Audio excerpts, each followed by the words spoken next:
this session will be recorded and then it will be for your future reference. We'll be uploading this session in YouTube and then share the link with everybody so that you can refer in the future. Okay, so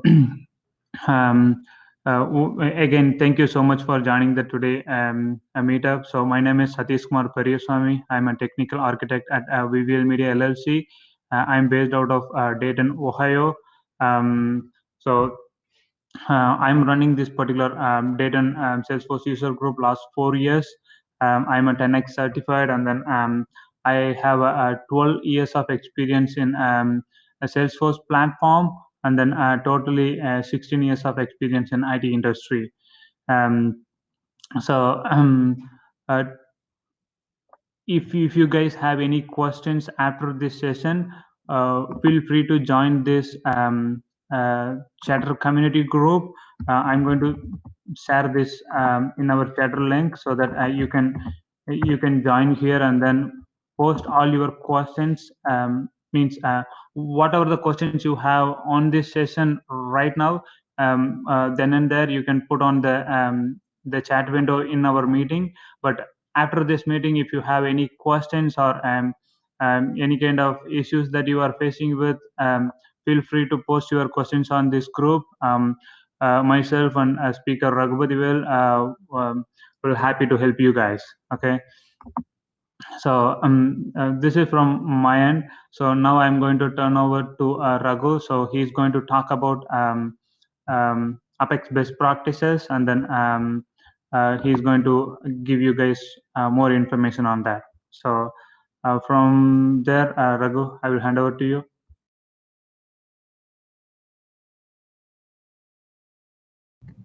Yeah, thank you, Satish. Okay, yeah. I think you're able to hear me, everyone, right? If you can clearly hear me, then please say yes, and I will take. Yeah, great. Thank you. It's good to see everyone from all the parts. Oh, just a minute, please. Okay, so I can see people from India and the US as well as Uruguay. It's good to see, and good morning to everyone. And let me share my screen and we'll get started.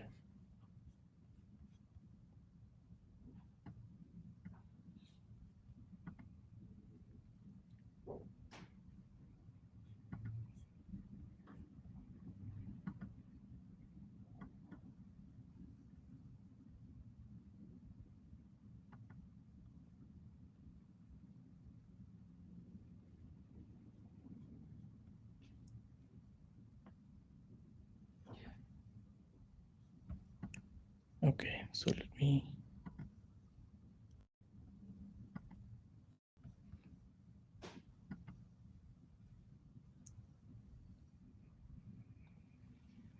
I hope you are able to see my screen and the presentation which I have prepared. So I'm planning to make this session actually. Where is yours? Sorry?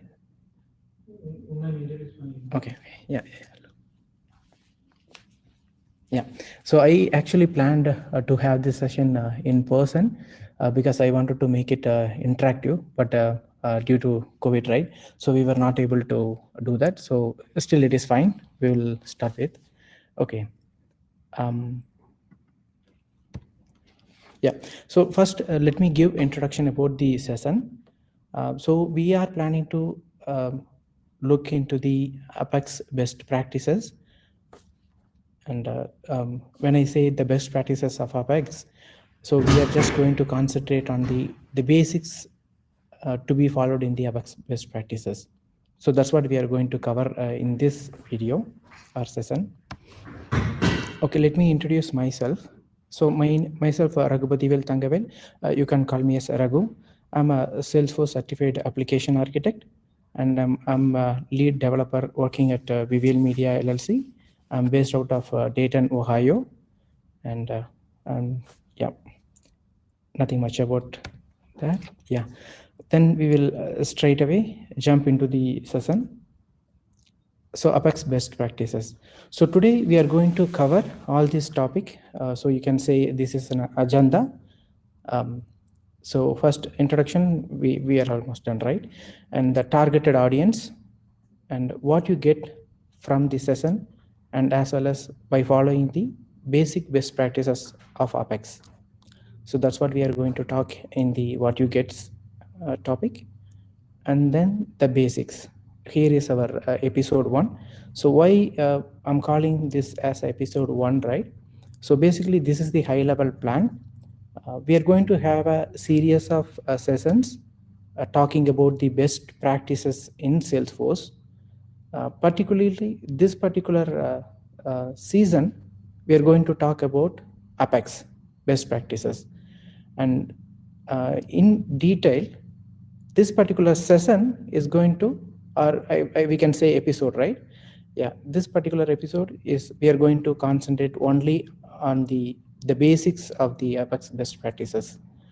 And we have plans to go in detail to the intermediate level as well as the advanced level in the Apex best practices in the upcoming episodes. So you can see that in the bottom, episode 2 and 3. So this session, this episode, we are going to concentrate on the basics. So when we say basics, it's like why we call something as a basics. It's like it is a bare minimal thing, and everyone will already have some kind of knowledge, or it is something everyone will be able to do it. So that is what we call it as a basics, right? So that is what I'm going to concentrate in this particular session. So we are going to talk about presentability and the comments, header, revision history, and the most important thing, the conventions. So why we are saying it as a most important things, we will talk about in detail. And then a few tools which you can leverage to easy the work, what we are talking about, presentability, comments, and header, and all those things. We're going to talk about that as well. And if you have any questions, we have a separate time allocated for the questions. So you can ask all your questions. You can post all your questions in the chat window, and we will try to address all the questions in the end.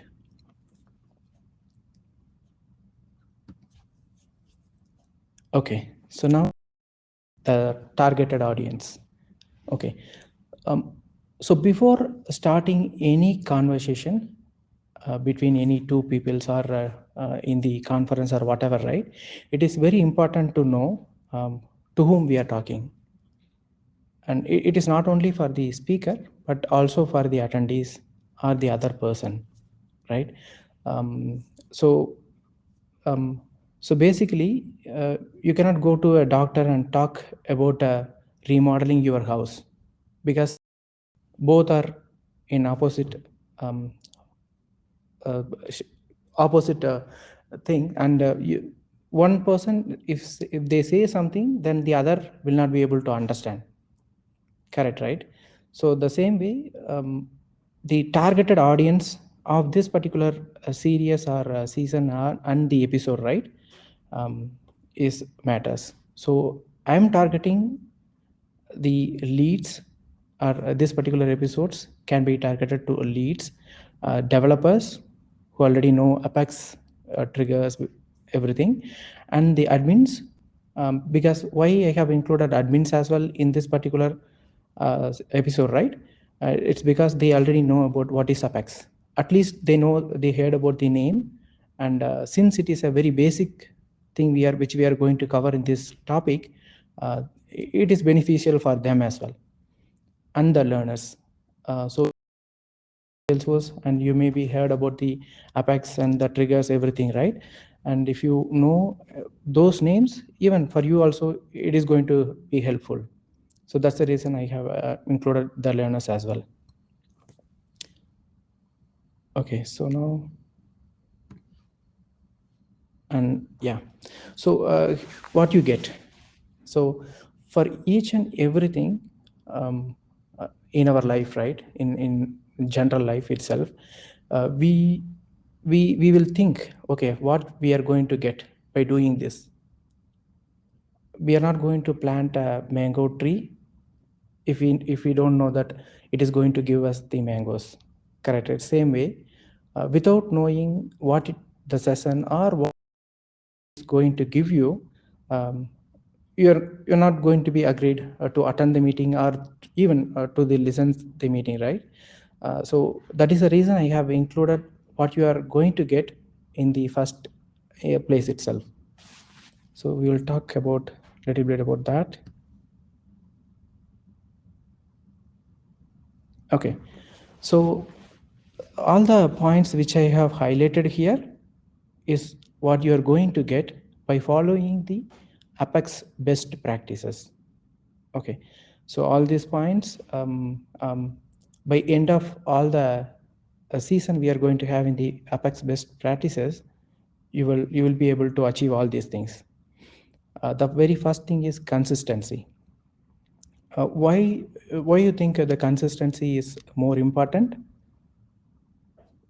The reason, because if a cricket in a cricket team, right, a player who consistently score the runs is going to be always in the top.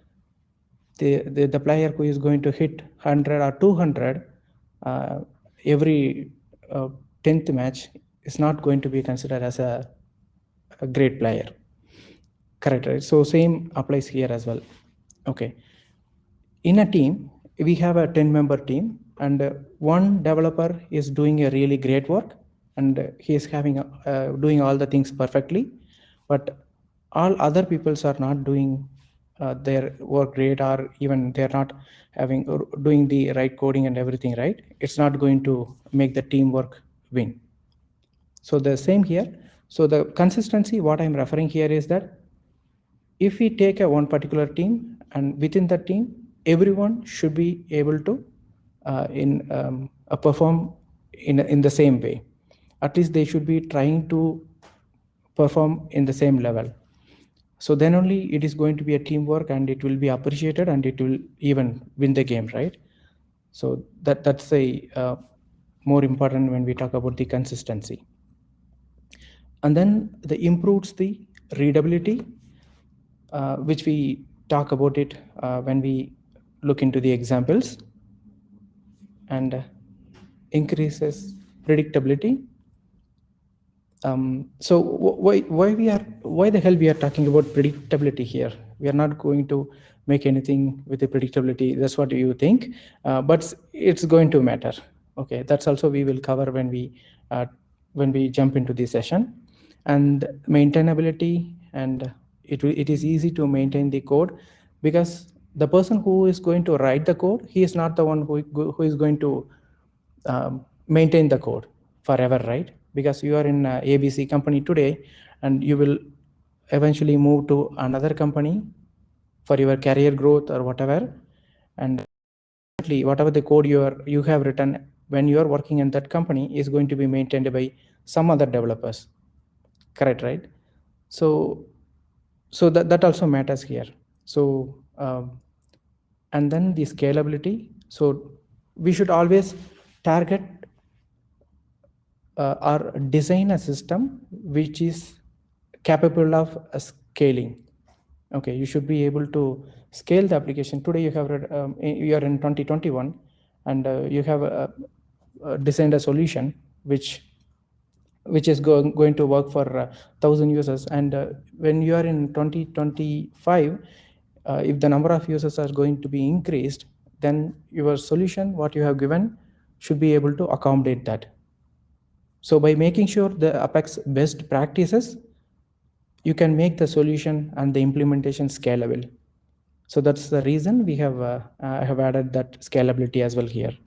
And obviously, if you follow all these things, the performance is going to improve.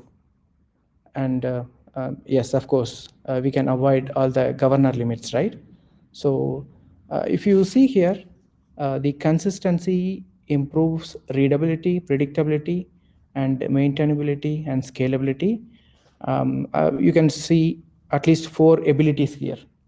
Out of these 4 abilities, we are going to cover 3 abilities in the basic session itself.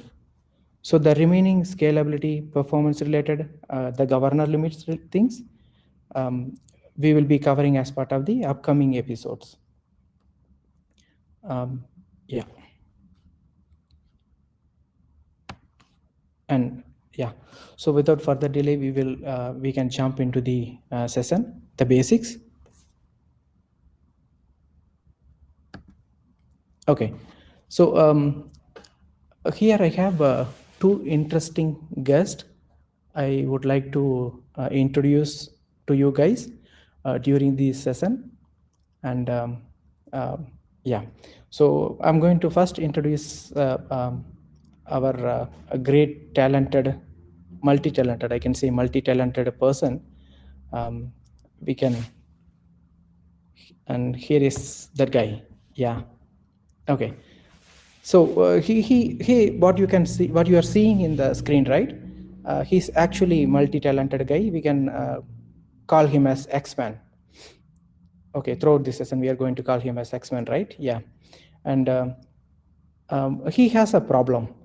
He's more talented, and he knows everything, and he can do the job perfect. And there are but he has some problem, and he is going to tell us what his problem is. Okay, so anybody able to, so when I ask some kind of questions, maybe even if you are not able to answer or respond immediately, you can just think yourself. So by that way, you will make sure that you are always with me during this session. And so when I ask some question, even if you are not able to respond or speak, just think, okay, what could be the answer? So that would be great. Okay, so he has a problem. What do you think? What kind of problem he is facing? Anybody able to guess? Just think of the answer yourself, and let me. Yeah, and here is the problem he is facing. He is not able to find a job. Okay, do you know why he is not able to find a job?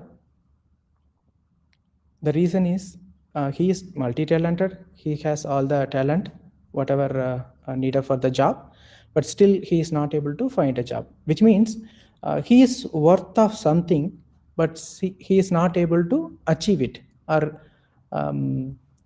the other people think that he is not deserving to get a job. So let's say, for example, you are running a hospital or an institution, and he comes to you to get a job.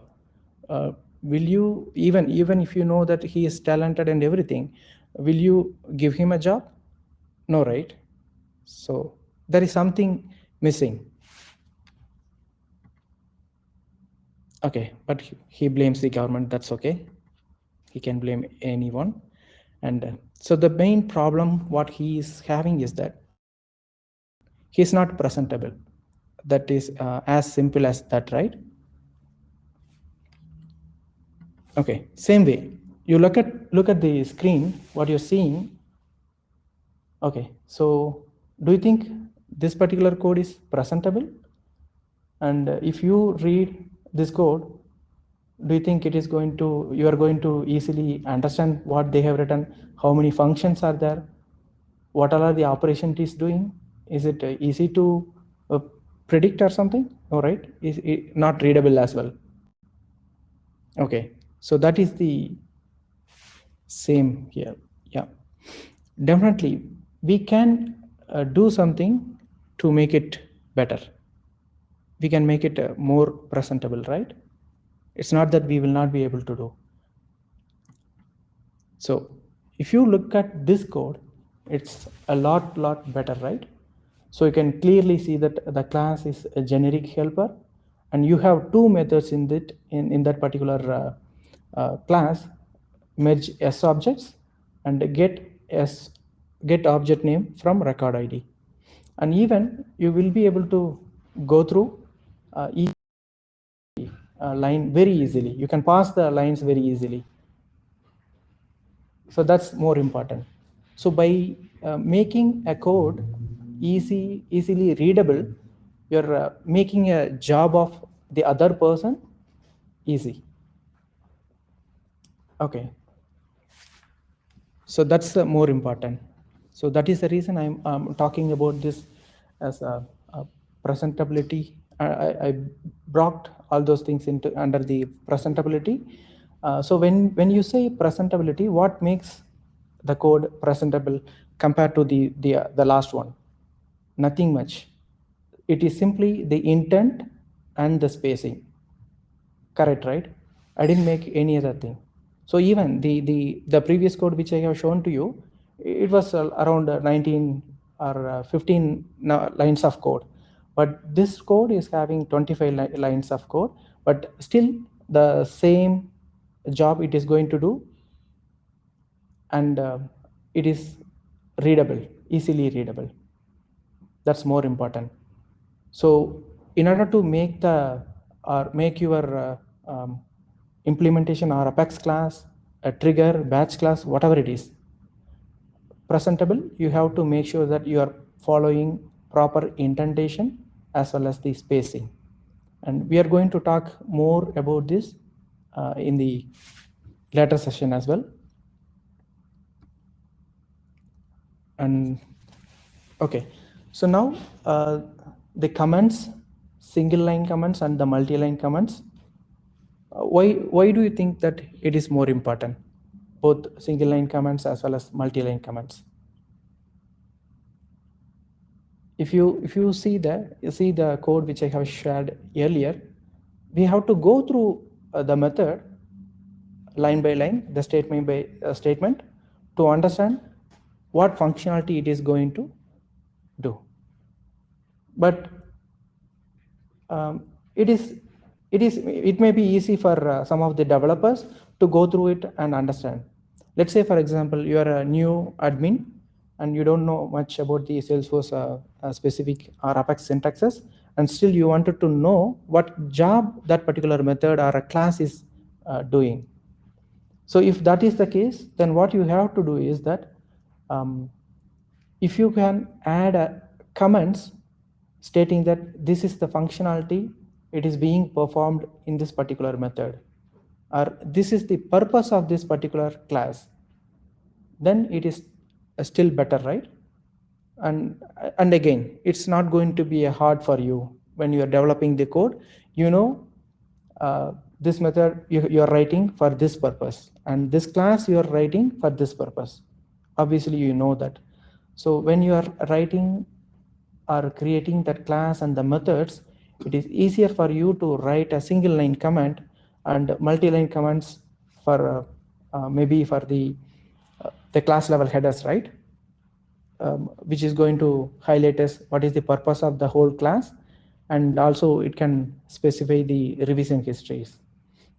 It is going to be easy for you to write those things, and it is going to help the other developers who is going to come into the picture when you are not there in that company to maintain that particular application.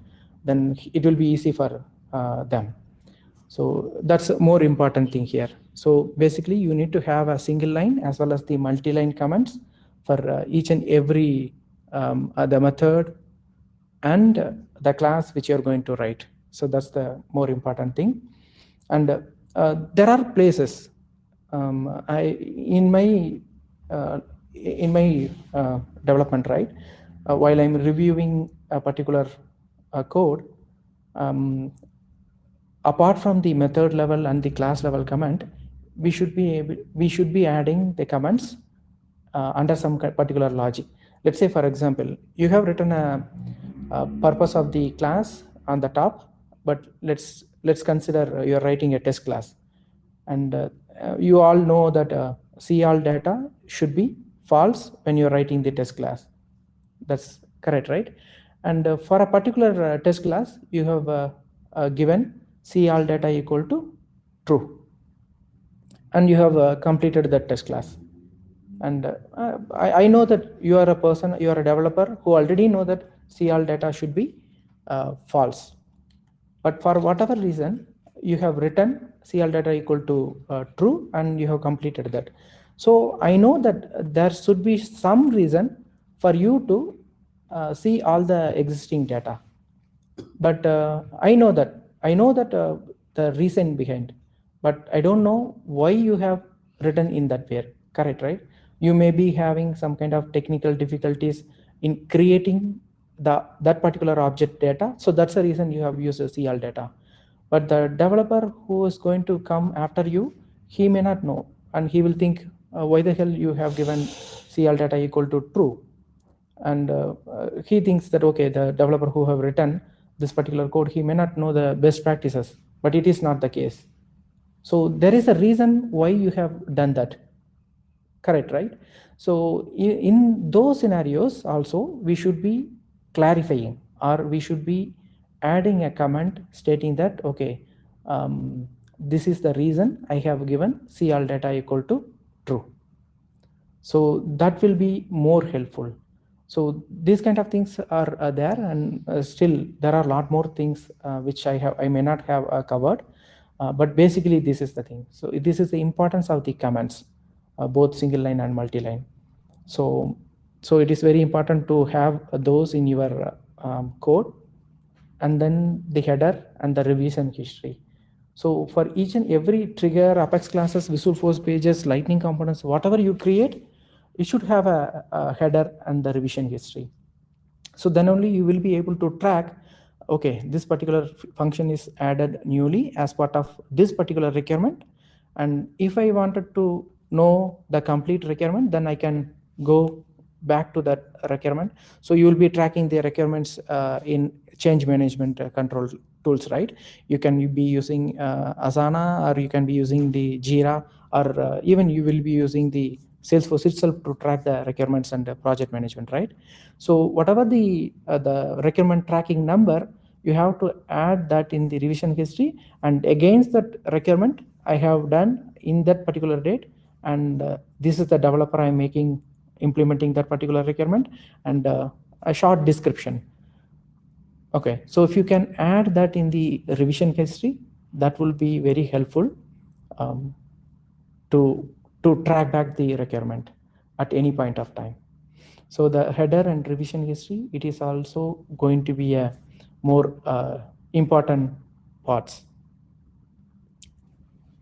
So hope everything, whatever we have seen so far is the basics, and you guys are able to follow me and you are with me. So I'm proceeding further. Maybe after a few slides, I will give a pause. So and I will ask the organizer whether is there any questions, and we will try to clear those questions now itself. Okay, moving on to the next slide. Okay, so here we are going to start the conventions. So I think it is good time to give a pause here and clarify if you guys have any questions on the topics, whatever we have covered right now. Okay, let me go back to the chat window.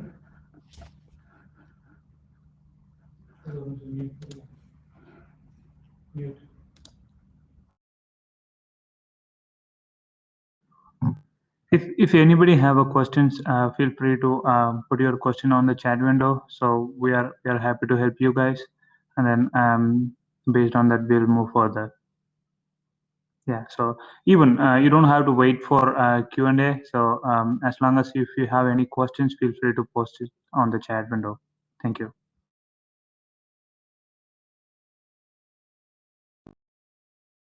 As of now, no. So probably Raghu, you can move forward.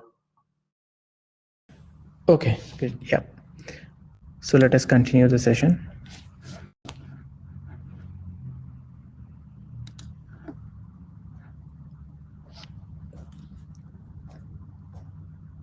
Okay, so the next topic,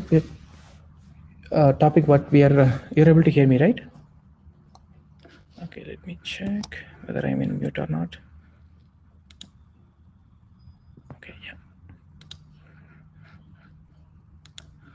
Yes. Okay, so the next topic what we are going to see is more important throughout this session. Okay, the conventions. Why do we have conventions and what is the purpose of conventions.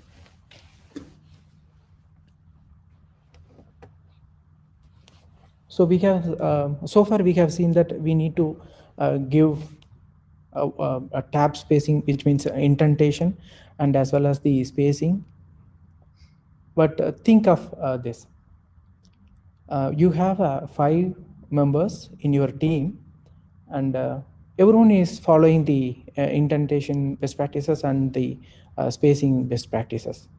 But what will happen if one developer is using 4 spaces for a tab while the other is using 2 and the other person is using 6 or 8? Okay, so it is not going to be helpful, right? And the same goes to anything. I'm just taking the tab spacing as an example, but it is applicable for everyone. So why do we have rules specific to the country?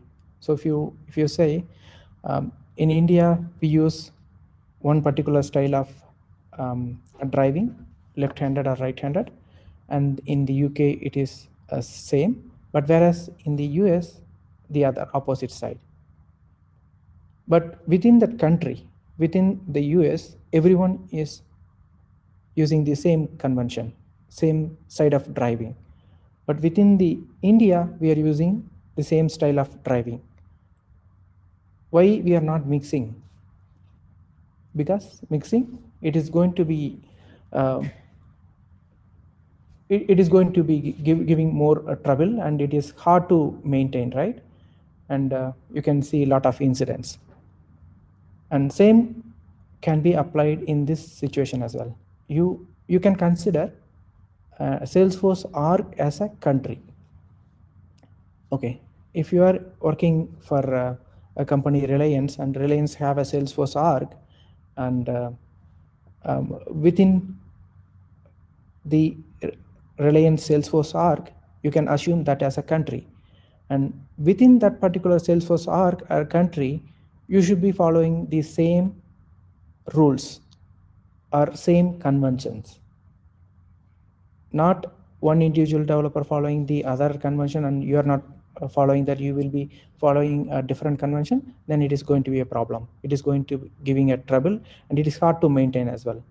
So that's the reason we are trying to group within the Salesforce org. But you can follow a convention for Reliance and a different convention for Walmart and so on. But within that particular org, you should be following the same convention. Okay, so if not doing that is going to be hard again. That is where the predictability is going to come into the picture. Okay, why do you think that predictability is a key thing? Or let's say, for example, you are predicting something. Okay, India is going to win the 2020 third maybe World Cup or something, and if it is not going to happen, you will be disappointed, right? There may be better example, but that is the idea or core what I'm trying to convey. Okay, if you predict something and if it is not happening, then you will get disappointed. So that's the more important thing what I wanted to convey. So why I am saying that here is like you are reading a requirement, okay, and you think that it is best practice to use a custom label or use a custom setting for achieving this requirement. So you are, by looking at the requirement itself, you are saying that, okay, this is what they may have done to achieve this requirement. But when you start go into the code and when you look into the logic, you are seeing something else. He may written 100 lines of code rather than 10 lines of code. Simply you can use the custom label or whatever. He has hard coded something and did something else, and you will get disappointed. So predictability is going to be the key as well here. So there are a lot of examples we can give, but maybe we will be going out of the top, so I will cut down here. So for all those reason, we should be having some kind of conventions. Okay, that's a summary here.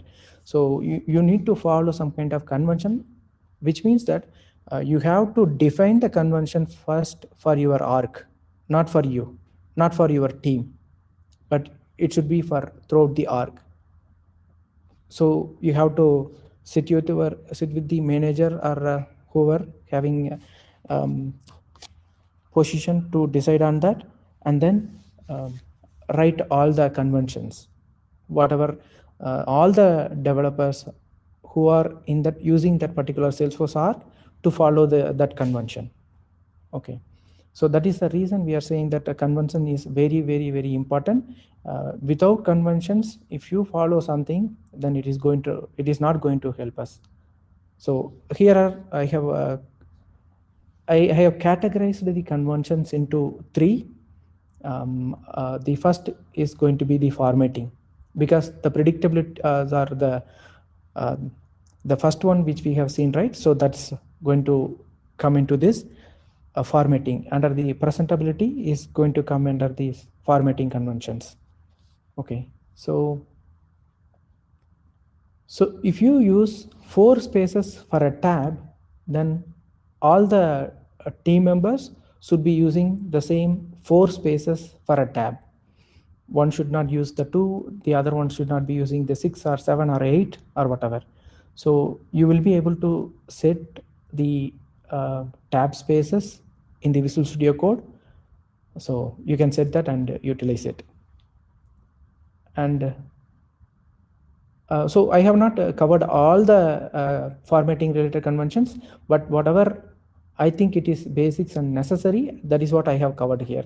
So you can add more into the list and publish that within your org. And then typically leave one line space between the methods. So if you have written one method and before starting the another method, you can leave one line space. So why I have given typically is that even if in the example whatever I have given here, you can see that there are 2 methods without the line space. There may be true situation like this. Because these 2 methods are getter and setter methods and tightly coupled, I thought, okay, I should not leave the space. That is the reason I have given the I have leveraged here. I have some kind of leverage here. Typically leave. So apart from that, if you see that there you can see the line space between these 2 different methods and the upcoming ones. Okay, and break the line after open curly brackets. So if you see here, after immediately you open curly braces, it is always suggested to have the statement begin in the next line. You cannot write the return bool skip in the same line as the open curly bracket. And always have the closing curly bracket in the new line. So it is by syntax it is okay to have the closing curly bracket in this place itself, but even it is acceptable by the system, we should not be doing that. We should always have the closing curly brackets in the new line, and leave one space before curly and square brackets. So whenever you are using curly brackets open or close and the square brackets open or close before one space. So this is what you are seeing here. This is the space what I'm having, and the square bracket you will be normally using for the SOQL, right? So you can apply the same to there as well. And write indent one tab for the statement which is followed by an open curly bracket. So that is also here. After the open curly brackets, we have already seen that the next line should be in the new line, and the starting character or the word of the next statement, right? It should have the one write intent. So far you have written in this particular level, which means maybe at the fourth or fifth character position, and you have open curly brackets. So now you should have a one tab space. So 4 plus 4, 8. So now it should be starting with this. So that's what I mean there. And left indent one tab for the statements, which is followed by a closing curly bracket, and you already know that. So I unfortunately I don't have the example covered here, but basically when you close a curly bracket, then you can left indent so that you can start the next statement from that particular position, and leave one space after a single and multi-line comments. Okay, so what I mean here is that if you have a single line comment, let's say for example in this particular area, I have in my code review I have seen a lot of persons, they will be writing immediately after this particular double slash. So there will not be any space between the double slash and the actual command. So that is not preferred. It is good to have a single space between the symbols and as well as the actual command. And leave one space before and after any operators. So we have many operators, right? Equal to, not equal to, less than, greater than, less than or equal to, greater than or equal to, and plus, minus, into, and symbol or symbol. So we have many operators, logical operators, arithmetic operators, and so on, right? So if you use any kind of operator, then it is preferred to leave one space before and as well as one space after it. So that will be good. So you're seeing here, right? I have used the assignment operator, which is equal, and before the equal I have a one space, and then after the operator I have a space. And always have the curly brackets for all the flow control statements. I have seen a lot of people they are using the if condition, and since there is only one statement in that particular if condition, it is not necessary to add the curly brackets, so they will miss it. Okay, but it is not preferred. It is good to have the curly brackets even if condition or a for loop is having only one statement within that particular the flow control statement. And keep the open curly brackets in the same line as a class, method, and flow control statements. So it is traditionally in Microsoft.NET, the open curly brackets, it will be in the new line. But in the Java style of coding and as well as in the Apex Salesforce world, we used to follow this as the best practices, which is the open curly brackets will be on the same line as the statement. So it can be a class, if you see here, Apex execution controller, and you have a open curly brackets, right? So it is on the same line as the class, as well as same line as the method, and even it is true for the flow control statements, if condition, for, while, and whatever it is, right? And keep the else statement on the same line as closing curly brackets, and of course have the open curly brackets of the else statement in the same line as well. So only this is only the exception to the rule which we have seen here in the fourth point. Okay, so immediately after the closing brackets, if it is an if condition, then if that is having an else part, then you can start the else part here itself, and then you can also have the open curly braces of that else part in the same line as the else statement, and you can have the statements under that here as usual. So these are the basic formatting conventions, and if you identify more in your Salesforce org or in your company, then you can always have all those them documented, and you can discuss with the leads or architect or whatever, whoever having authority to share among the teams and the company as well, right? and you can follow the same convention throughout that particular arc. So that is all about the formatting conventions. And with that, we will move to the usage conventions. Okay, so as I have already told you, I have segregated convention part into 3 different parts. The first one is formatting, and the second is usage level, and the third one is also more important, which is going to be a naming convention. So right now we are going to see the usage conventions. Why I am calling this particular convention as a usage convention is that Salesforce already have defined all those things, and we are just going to use it. That is the reason, main reason why I have named it as a usage conventions.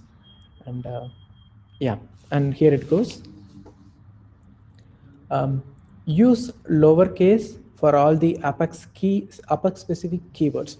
There are a lot of Apex specific keywords we have, and you can use all the lower cases for all the keywords which you are going to use. So it can be public, static, void, if, for, while, break, continue. It can be anything, any keywords, right? All the Apex specific keywords should be using the lowercase letters.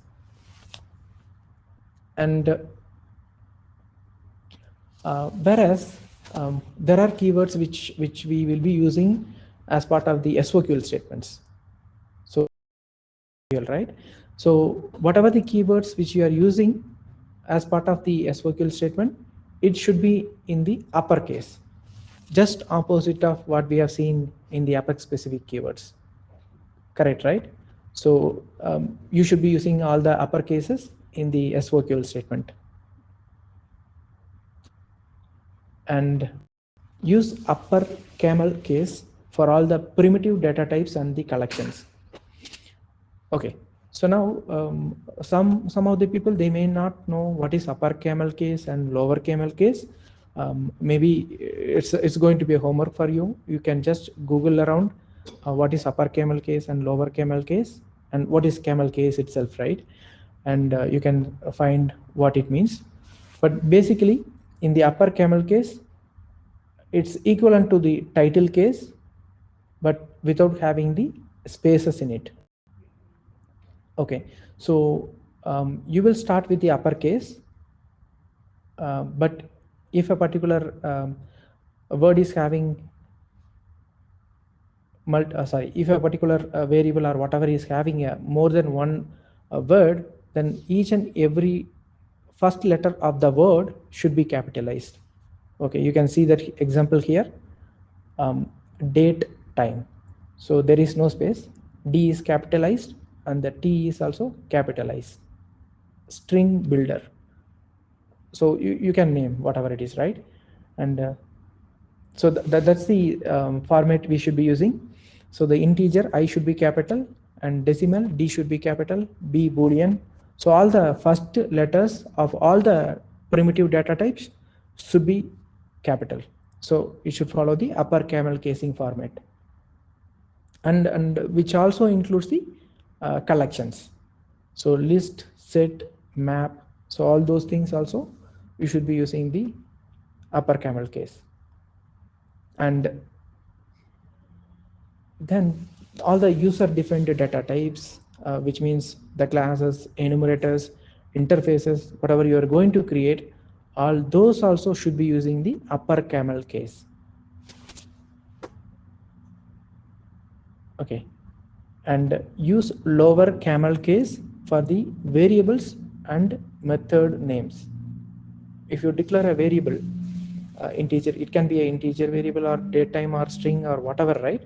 And also if you are declaring or defining a method, you should follow the lower camel case, which means that the first letter should be starting with the lower case, and the rest words in that particular variable or statement, right? The first letter should be starting with the capital letter. So if you are declaring a date variable called start date, then the first letter should be in small lowercase, and then the first letter of each and every word which is following that should be in capital letter. So S is capital here, and the D is capital here again. Likewise, if you are declaring a Boolean variable to display the history or not, the bool, the 3-digit identifier, B is small, and S is capital, and the H is capital again. And if you are declaring a variable to track the age, store the age, right, then you can have int, the identifier, in the beginning, the lowercase, and a in the capital, and likewise, right, the str first name and so on. And the same way here, current user, these are the methods, right, sample methods I have given here. So the current user C is capital, and then the U is also capital. Set probability, calculate bonus, and update revenue. So these are the usage conventions, what kind of casing you will be using for each and every keyword or the variables or the methods which are. And with that, I think we are running a little bit late, so I'm going to go a little fast. Okay, so the naming convention, the last important topic. So if you create a new trigger, then you should be we have already talked about it, the naming conventions, but I have just highlighted it here, so to reiterate and make sure you are fully get it right. So Apex trigger, the naming convention, you should be using the upper camel case, and we should always append the trigger in the end. So if you are writing a trigger for the account object, then you should have account trigger. And if you create an opportunity trigger, then you should have the opportunity trigger. If it is an opportunity line item, then opportunity line item. Likewise, it is better to use the object API name without the underscores and the spaces. So if you create a custom object called sales invoice, I'm sure that you will be having space or underscore between the sales and the invoice, right? But here, if you see here, I have not added that here. So sales invoice trigger. This is how you should be defining the trigger. And Apex class naming. Yeah, obviously we should be using the upper camel cases as we have already seen. And the class name should always be nouns. That is the more important thing. That is the reason I have highlighted as the first point itself. So as you all know, it's a noun, correct, right? Account, contact, candidate, rebate, fruit, dog, everything, it's a noun. So we should be having a noun. If you have, or it's always good to have and prefer to have the nouns in the class names. Sometimes it may not be possible. In that cases it's okay, but majority of the time try to have nouns names for your classes. And if you define a controller or a batch class or a scheduler or a test, if you are creating a test classes, or even if you are creating a trigger handler, then always have these keywords in the end of your class. So if you create a controller for your contact object, then you can name it as a contact controller. And if you have specifically if you have created that particular controller for some kind of operation, then have that after the contact. And if you create a controller for rebate, then you should be rebate controller, right? And likewise, all the batch classes should be having the batch keyword end in the end. So if you see here, I have created a batch class for updating the past due balance in the account object. So I have created a batch class called account past due batch. And I have written a batch class for getting the exchange rates on a daily basis. So I have given exchange rates batch. So the batch is always in the end. Likewise, same goes to the scheduler as well as the test class. So you can have the actual class in the beginning, and basically which class you are going to cover, right? That should be the exact name of your test class. Along with that, you have to add the test in the end. So it is easy to maintain and track, or even it is easy to find in the Visual Studio Code and even in the UI. So your test class will always be near to your actual class. And the same goes to the trigger handler as well. If you are writing a trigger handler for a trigger or for an object, then it is always better to have the trigger handler word ended. So for account trigger, if you're writing trigger handler, then it should be account trigger handler. Same likewise, yeah. And moving on to the variable naming conventions, as we have already seen, we should be using the lower camel case. I think you have already noticed this in the earlier slide itself. In my example, so you should be using 2-digit data type identifier in your variable name itself. Okay, so why? Because it is easy to so most of the time you will be writing a 300-400 lines of code, and you will be declaring the variable in the beginning, correct, right? So if you are in the 200 or 250th line, then it is difficult to scroll all the way up and see what kind of variable it is. It can be string, or it can be array, or it can be integer or whatever, right? So it is very easy to where you are referring that particular variable. So that's the good thing, one of the good thing. So it's always better to use the 2-digit identifier. So for integer, you can have int, decimals you can have DEC, and for the date you can have the DAT, and date time you can have DTE, and for the booleans you can have BOL, and for the string you can have the STR. So these all are just a guidelines, and again, for your org, how do you feel, how do you think that you can implement? So let's say, for example, some of the architect or the leads, right, they don't prefer to have this 3-digit data type identifier. If that is going to be the case, then you can omit this. But again, all the developers who within that particular org, they should be following the same convention. One should not be using the 3-digit data type identifier, and one should be using that. Okay, so either you can use, everyone should be using this, or the other convention, whatever you define.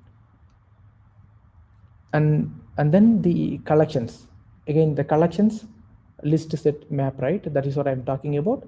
It should be having, when you declare a variable, set variable to store a contact ID, then it should have the set as the collection identifier and what it holds, contact IDs. And here, if you see this variable, you know that, okay, it is a list variable, and what it is having, it is having the primary contact names, which means this is a list of string. By looking at the variable itself, I am able to predict what could be the data type or collection I have used to create this particular list variable, right? That's what it's handy. And if you see here, I know that it is a list of accounts. So it is use the list collection, and I have account in my list. And same way, I can say that this is a map variable, map collection, and I have order ID as a key and order lines in the value position. Okay, so it's a key value pair, right? So key is the order ID, and order lines are my values. So likewise, we should be able to predict or judge by looking at the variable name itself. That's the important here. And then moving on to the method naming, again, it should be following the lower camel case. So method name should be verbs. Okay, so now we have seen that the class name should always be nouns, but method should be verb, or at least it should be starting with the verb. Okay, it is not that it should be complete verb. We cannot create a method with the verbs alone. Okay, so either it can be verbs alone, like you are seeing here, start, execute, finish. But whereas we can also allow a particular method name which is starting with the verb, and maybe it will end with nouns. That's fine. Okay, so if you see some examples, right? Get probability of ID, you're passing the opportunity ID to get the probability. What is the probability of that particular opportunity? Okay, so we have followed all the convention here. Okay, and so get is some kind of verb, right? And if you see here, calculate bonus. So you, by looking at this particular method name itself, you will know, okay, this is the action that particular function is performing. Okay, so that is the level of detail we are giving in the name of the method itself. Okay, so I know that, okay, so this particular function is calculating the bonus for all the employee IDs. So I know that, okay, employee is an object, and they are passing the employee IDs for calculating the bonus. And if you see this particular method, send past due emails. So I know that, okay, they are sending past due emails as part of that particular function, and to whom they are sending. So you can find it here for the customer accounts. They're sending the past due emails. So that's the kind of level, detail, depth detail we can provide, or we will be able to provide in the as part of the variable or method name itself. Okay, so that's the reason we are highlighting that it is more important. And the last is the tools. Okay, so the tools you all know very well, know that, right? So Visual Studio Code is the IDE which Salesforce is suggesting us to utilize. Apart from that, we can also use the developer console or even Eclipse, right? But VS Code is the preferred one and suggested by Salesforce, and let us use that. And there is a tool for us to make the code more presentable, that is Prettier. So if you don't know about Prettier tool or the extension which is coming along with, you will be able to add this Prettier extension as part of your Visual Studio Code. So please have that as a homework and try how we can utilize the Prettier. So basically it is going to help us in beautification. Whatever the rules we have seen in the presentability, that is going to be automatically taken care by this Prettier tool. So I'm just going to give you a small, very small demo on that.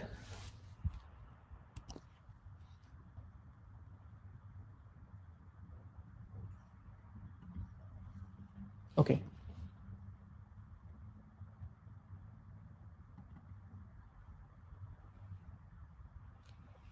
I think I need to make something fishy here. Then only I will be able to show the demo.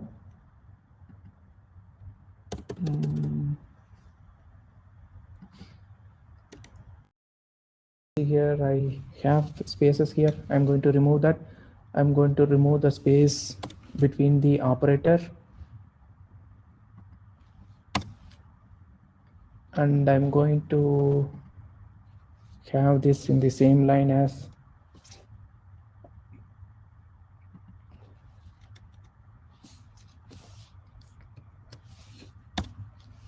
okay. So now it's not completely messy, but it's considerable. So I'm going to use that Prettier tool to automatically format it so that it will look nice again. So just I'm going to use the format document, and bang, here you go. You can see everything is restored.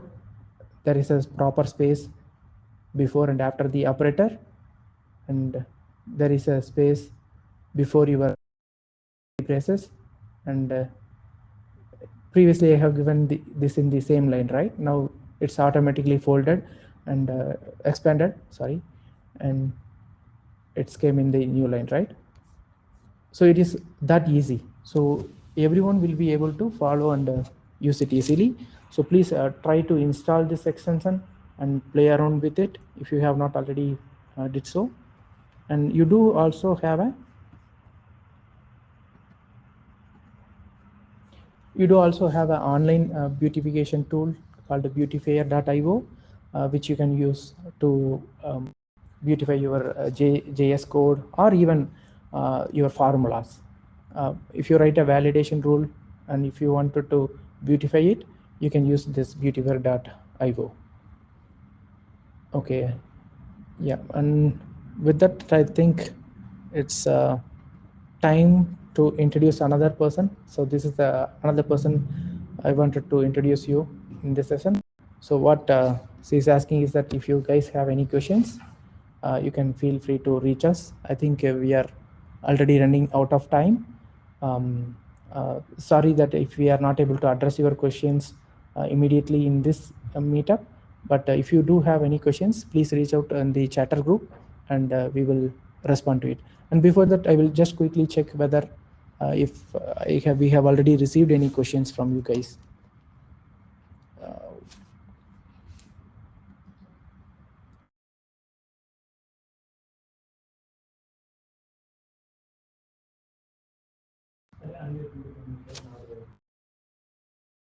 Okay, looks like there is no questions. If you do have any questions, then please feel free to write us. Yeah. Okay, great. Thank you so much. Thank you for everyone for joining us, and thank you, Satish, for organizing this meeting. And I'll go and meet. Yeah. Thank you.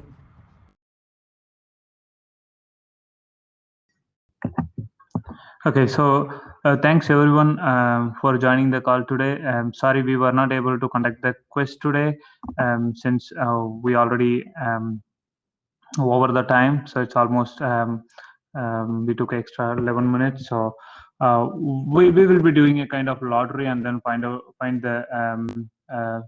the free voucher code winner, and then we will send you an email. So if you haven't provided your email address, feel free to post your email address on the chat window, so that we will do the small lottery and then we will send you a voucher code. So we will be working continuously, and then we'll find the next session. So hopefully it's coming in another couple of weeks, and then we'll notify you guys through our Trailblazer community groups. If you guys have any questions further on this particular topics, feel free to post your question on Dayton user group, so that myself and Raghu will be actively looking that group, and then we'll be responding you guys as soon as possible. With that, thank you so much, and then thanks for your time. So have a good night, and then have a wonderful day for you guys. Thank you. Bye.